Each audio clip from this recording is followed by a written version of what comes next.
سلام، امیدوارم که حالتون خوب باشه. من حسام هستم و امروز قراره که لاین اپ نوکیا رو بهتون توضیح بدم، گوشی‌های مختلفی که عرضه کرده که خب اگر دوست دارید برید و یه گوشی از این برند رو تهیه بکنید تا حدودی متوجه باشید که جایگاهش به چه ترتیبیه.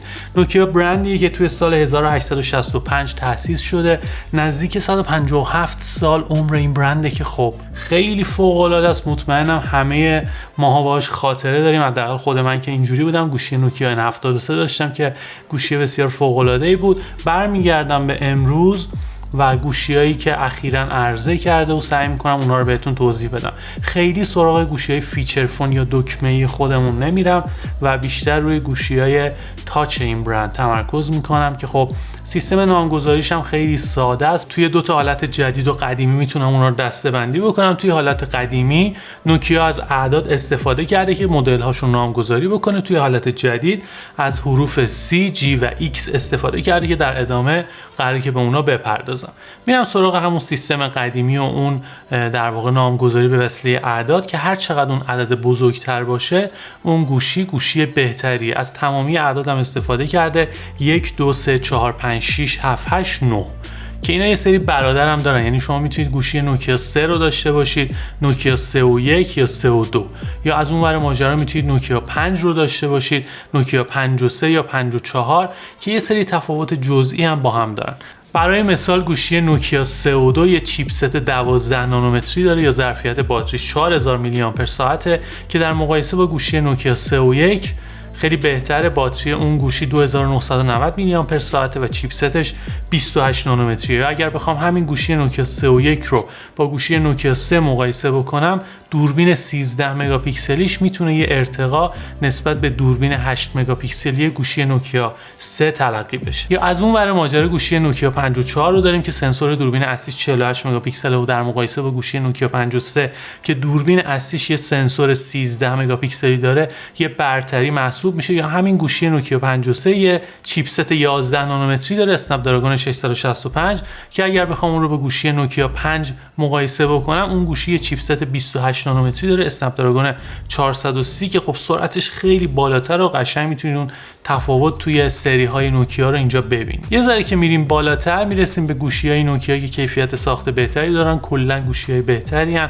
مثلا گوشی نوکیا 9 رو داریم که یه جورایی پرچمدار این برنده با پسوند پیور ویو که اشاره میکنه به اون سیستم دوربین عجیب و غریبش که 6 تا دوربین توی پنل پشتی این گوشی قرار داشت. البته خیلی توی بازار نتونست موفقیت رو تجربه بکنه، ولی خب یه در واقع پرچمداری بود که نوکیا اون رو عرضه کرد. یا از اون ور ماجرا گوشی نوکیا 8 و 3 رو داشتیم که اولین تجربه نوکیا با قابلیت پشتیبانی از شبکه 5G بود که اونم مشخصات نسبتا قابل قبولی داشت. اگر من این ویدیو رو در ابتدای سال 2021 میساختم دیگه ادامه ویدیویی وجود نداشت، چون دیگه اصلا نوکیا تصمیم نگرفته بود که بخواد اسم گذاری گوشیاشو عوض بکنه. اما فکر میکنم به خاطر اینکه دوست داشت این سیستم نامگذاری ساده تر باشه سویچ کرده روی حالت نامگذاری به وسیله حروف که حالا در ادامه قراره به اونا بپردازم. همونطوری که بهش اشاره کردم نوکیا از 3 حرف C، G و X توی سیستم نامگذاریش استفاده کرده که بعد از اونم یه عدد کنارش میاد مثل نوکیا X10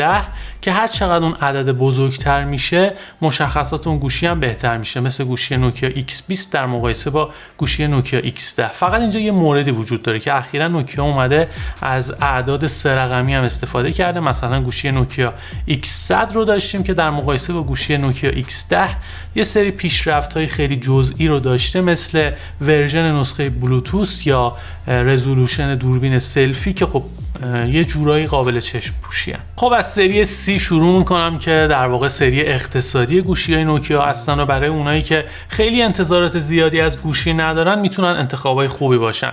توی این سری میتونید از باتری‌های قابل تعویض استفاده بکنید، یعنی کاربر خودش میتونه اون باتری رو عوض بکنه. خیلی دوربینای جدی ندارن و معمولاً با ورژن اندروید گو عرضه میشن که یه نسخه سبکتر نسبت به اندروید معمولیه و میتونید اپلیکیشن های نسخه گو رو هم توشون داشته باشید که نسبت به اپلیکیشن های ورژن معمولی یه مقدار محدودترن و میتونن توی اون گوشی با مشخصات سخت افزاری ضعیفتر به راحتی اجرا بشن. بعد میرسم به سری جی که خب اونم سری میان رده ابتدایی نوکیایی که توی اون میتونید یه سری گوشی رو پیدا بکنید که هم ساخت خوبی دارن، هم دوربینای نسبتا قابل قبولی دارن. باتریشون خیلی فوق العاده است، مثل گوشی نوکیا G20 که یکی از بهترین گوشی‌هایی هستش که توی این رده نوکیا به بازار عرضه کرده. بعد از اون میرسم به سری X که نسبت به سری G یه رده بالاترن، اونام همچنان یه جورایی میان رده محسوب میشن، اما مشخصات سخت افزاری بهتری دارن، مشخصا دوربینای بهتری توی اون استفاده شده.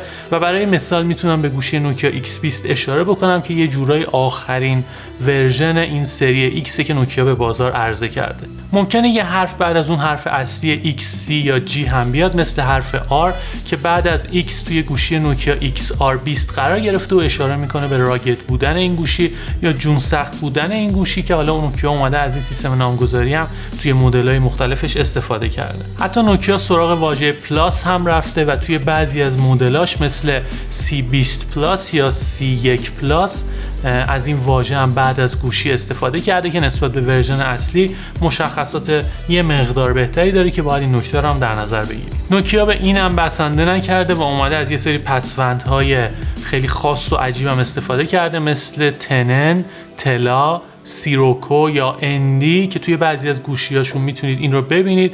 برای مثال گوشی نوکیا C2 تنن رو داریم که نسبت به گوشی C2 معمولی مشخصات بهتری داره، یا گوشی نوکیا 8 سیروکو رو داریم که نسبت به گوشی نوکیا 8 معمولی مشخصات سخت افزاری بهتری داره. توی نمایشگاه CES 2022 که اخیراً برگزار شده، نوکیا 5 تا گوشی جدید رو معرفی کرد، معرفی که یه جورایی اعلام کرد که قراره به بازار عرضه بشه و اسمای جالبی دارن: G400، G100، C200، C100 و یه فیچر فون که خب میتونیم حدس بزنیم که تقریباً هر کدوم از اونها چه جایگاهی دارن که این هم نکته جالبیه. امیدوارم که این ویدیو به دردتون خورده باشه. اگه دوست دارید که برید یه گوشی از برند نوکیا بگیرید، حداقل دیگه الان خیلی اسماش عجیب و غریب به نظرتون نمیرسه.